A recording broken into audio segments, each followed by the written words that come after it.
Assalamualaikum warahmatullahi wabarakatuh. Perkenalkan, nama saya Dani Garsianesta, NPM 18340020090. Hari ini saya akan membahas materi tentang peranan sumber daya manusia terhadap pelestarian sumber daya alam. Yang pertama, sumber daya manusia dan sumber daya alam merupakan unsur lingkungan hidup. Lingkungan hidup adalah kesatuan ruang dengan semua benda, daya, keadaan, dan makhluk hidup, termasuk di dalamnya manusia dan perilakunya, yang mempengaruhi kelangsungan kehidupan dan kesejahteraan makhluk hidup lainnya. Yang kedua, hubungan sumber daya manusia dengan sumber daya alam. Dalam kehidupan antara manusia dengan sumber daya alam senantiasa berhubungan. Hal itu dilakukan untuk mempertahankan eksistensinya. Hubungan tersebut memberikan beban pada sumber daya alam sehingga daya dukungnya lama-kelamaan berada pada ambang batas. Adanya beban daya dukung terhadap sumber daya alam akibat pertumbuhan penduduk antara lain dapat diperingan dengan meningkatkan teknologi. Meskipun demikian juga perlu diingat bahwa pengembangan teknologi di sisi lain juga memberikan tekanan yang berat terhadap sumber daya alam sendiri. Sebagai contoh, yang ketiga, hubungan pembinaan sumber daya manusia dengan pelestarian sumber daya alam. Hakikat kehidupan manusia adalah mempertahankan hidupnya dan kelangsungan spesies manusia. Untuk melaksanakan tugas kehidupan tersebut, manusia membutuhkan energi sumber daya alam. Agar pemanfaatan sumber daya alam tersebut dapat dilaksanakan secara efektif, efisien, dan lestari, maka pelaksanaan pembinaan sumber daya manusia diarahkan pada pengembangan pikiran, perasaan, moral, dan lain-lain. Pembinaan sumber daya manusia seperti itu diharapkan dapat menjamin pemanfaatan dan pelestarian alam, baik dalam arti konsumtif maupun investasi. Yang keempat, pembinaan sumber daya manusia melalui jalur pendidikan formal. Dalam rangka pembinaan sumber daya manusia, hubungannya dengan pelestarian sumber daya alam, jalur pendidikan formal dari sekolah tingkat dasar atau SD sampai tingkat perguruan tinggi merupakan tempat yang strategis untuk melaksanakan usaha-usaha yang bersifat edukatif. Pembinaan sumber daya manusia dalam hubungannya dengan pelestarian sumber daya alam melalui jalur pendidikan formal disampaikan bersama-sama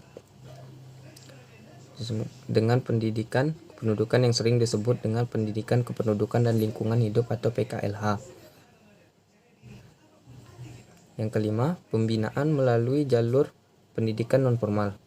Pada jalur pendidikan non-formal ini sering diabaikan, padahal jika dilaksanakan dengan teratur, disiplin, maka hasilnya akan baik juga. Hal ini disebabkan jalur pendidikan non-formal jangkauan sasarannya sangat luas, diantaranya dapat diketahui sebagai berikut. Pertama, melalui keluarga. Menurut Nyonya Wahyudi, fungsi pembentukan pribadi adalah sangat penting, dan di dalam keluargalah seorang anak pertama kali berkenalan dengan norma-norma kehidupan. Di dalam keluarga pula anak belajar bermacam-macam kebiasaan. Yang pertama, lebih lanjut, Sutari Imam Bernadib mengatakan bahwa di dalam keluarga pendidikan anak memang merupakan hal yang sangat penting di dalam keluarga. Mendidik merupakan tugas yang pokok dari keluarga. Tidak ada orang tua yang menghendaki anaknya terlantar. Orang tua yang normal pasti menghendaki anaknya menjadi orang dewasa, bahagia dalam hidupnya. Pendidikan selalu berubah sesuai dengan perkembangan zaman. Meskipun demikian, tujuannya sama, yaitu membawa anak ke arah kedewasaan dengan bertanggung jawab. Dari pembahasan di atas, dapat disimpulkan bahwa salah satu cara dalam pembinaan sumber daya manusia hubungannya dengan pelestarian sumber daya alam adalah melalui pendidikan, yaitu pendidikan formal maupun non-formal. Dalam pendidikan kependudukan dan lingkungan hidup perlu adanya kegiatan-kegiatan yang sifatnya memberikan informasi kepada masyarakat, mengkaji cara penyampaian informasi kepada anak didik atau peserta didik, lebih-lebih dalam pendekatan non-formal, sehingga masyarakat betul-betul mengerti akan pengertian sumber daya alam, manfaat bagi kehidupan manusia, serta akibat yang akan menimpa pada diri manusia jika terjadi kekurangan akan sumber daya alam. Adanya pembinaan sumber daya manusia hubungannya dengan pelestarian sumber daya alam secara formal akan